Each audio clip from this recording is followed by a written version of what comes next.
Now let's take a look at figure 17-1C as in car from Stallcup's Electrical Design Book, Volume 2.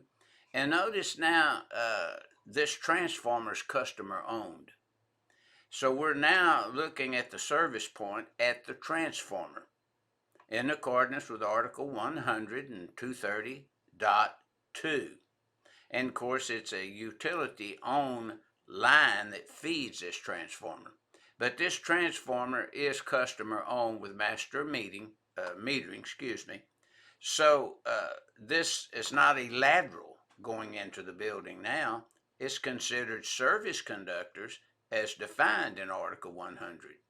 Now, without the state, county, or city or utility joined together to have a rule, by code, then it would only have to, this rigid metal conduit would only have to be 6 inches deep.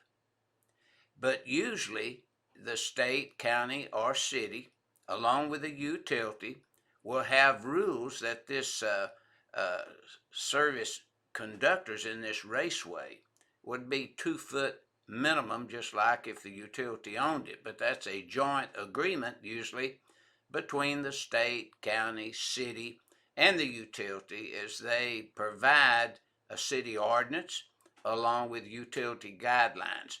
So the service point then would be at the transformer, and this would not be a lateral going in to terminate at the disconnect at the building. It would be considered service conductors. So keep that in mind, that you always have to define service point.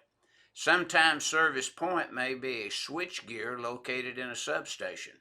It could be a switch gear that's just weatherproof, or it could be a switch gear inside a building. But the service point would be there, and it would be feeders routed up to individual buildings if that was the case. So that's what this figure 17-1C is illustrating.